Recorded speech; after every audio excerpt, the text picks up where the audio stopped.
முடியாது. கோடை காலங்களில் இந்த மணத்தக்காளியோட தேவையை அதிகரிக்கும். ஆனால் அப்போ வந்து கீரை வந்து அதிகமாக இருக்காது. அப்படிங்கிறதுனால இப்போ கிடைக்கிற மணத்தக்காளி கீரையை பறித்து 2 நாள் நிழலில் உணர்த்தி 1 மணி நேரம் வெயிலில் போட்டு அதை ஒரு பொடியாக செஞ்சு வச்சுக்கிட்டோம்னு சொன்னாங்க. நம்மளுக்கு கோடை காலங்களில் அது ரொம்பவே பயனளிக்கும்.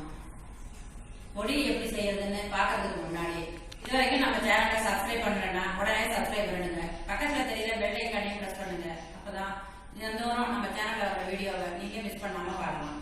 வாங்க மணத்தக்காளி கீரை பொடி எப்படி செய்யலான்னு பார்ப்போம். நீங்கள் இப்போ பார்த்துட்டு இருக்கிறது மணத்தக்காளி கீரை.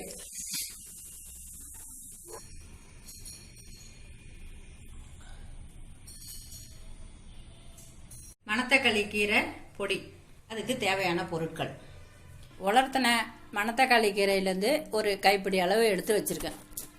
இது துவரம்பருப்பு, இந்த சின்ன கப்பால் 1 கப்பு, அதாவது கிராம் கணக்கில் சொல்லணும்னா 100 கிராம். மிளகு ஒரு 2 ஸ்பூன் மிளகு போட்டுக்க போகிறோம். 2 ஸ்பூன் ஜீரகம் போட்டுக்க போகிறோம். 1/2 சிட்டிகை பெருங்காயம், தேவையான அளவு உப்பு வச்சுருக்கோம். வானொலியை அடுப்பில் வச்சு இது துவரம்பருப்பை போட்டுக்கிறோம். ஆனால் எண்ணெய் ஊற்றலை. எண்ணெய் ஊற்றாமல் துவரம்பருப்பை வறட்சியாக வறுக்கிறோம்.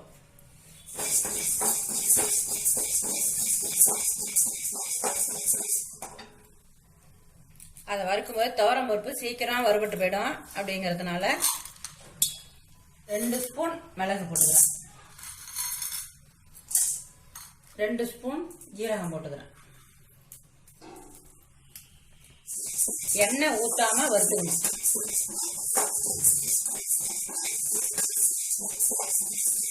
துவரம்பருப்பு சீக்கிரமே வறுபட்டு போயிடும். அடுப்பை கம்மியாக வச்சு கூட வறுத்துக்கலாம். துவரம்பருப்பு நல்லா பொன்முருவலாக செவக்கராவில் வந்துருச்சு. அடுப்பை சிம்மில் வச்சுக்கிட்டு இந்த மணத்தக்காளி இலை காய வச்சு வச்சுருக்கோம் இல்லையா, நிழலில் உணர்த்தி 1 நாள் வெயிலில் 1 மணி நேரம் போட்டு இதை எடுத்து வச்சுருக்கோம். இதை அந்த சூட்லேயே போட்டுக்கிறோம். வதக்க வேண்டாம், சும்மா அந்த சூட்லேயே போட்டுக்கிறோம்.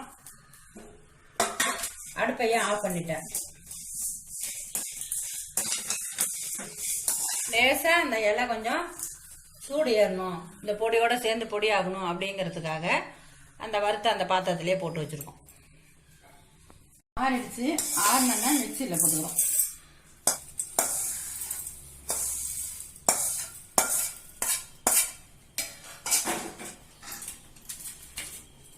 தேவையான அளவு உப்பு எடுத்து வச்சுருக்கோம் இல்லையா, அதையும் போட்டுக்கிறோம்.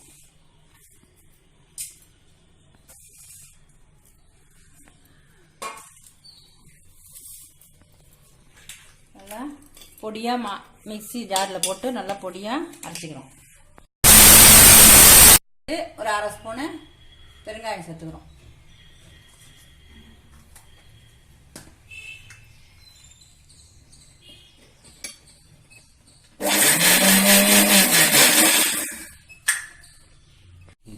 ஜூஸ் வடிகட்டுறதுக்கு பெரிய வலை இருக்கும், அதை வச்சுட்டு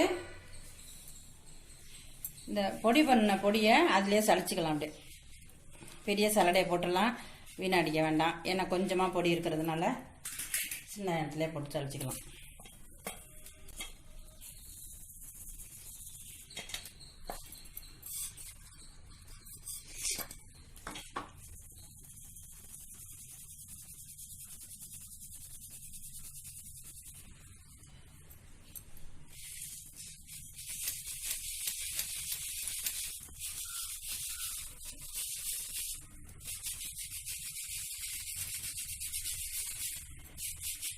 நல்லா பவுடராக அடித்ததுனால இல்லை சலடை எல்லாம் ஒன்றும் இல்லை.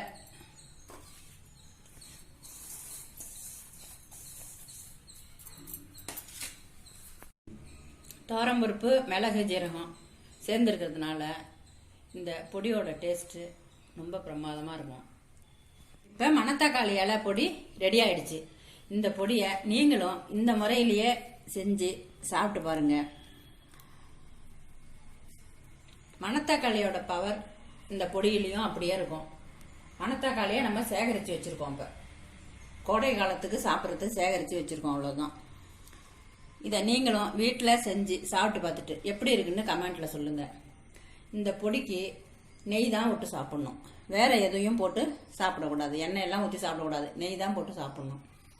இந்த வீடியோ உங்களுக்கு பிடிச்சிருந்துன்னு சொன்னால் லைக் பண்ணுங்கள், ஃப்ரெண்ட்ஸுங்களுக்கு ஷேர் பண்ணுங்கள். இது வரைக்கும் நம்ம சேனலை சப்ஸ்கிரைப் பண்ணலன்னா உடனே சப்ஸ்கிரைப் பண்ணிடுங்க. பக்கத்தில் தெரிகிற பெல் ஐக்கானையும் ப்ரெஸ் பண்ணுங்கள். அப்போ தான் தினந்தோறும் நம்ம சேனலில் வர வீடியோவை நீங்கள் மிஸ் பண்ணாமல் பார்க்கலாம். நன்றி, வணக்கம்.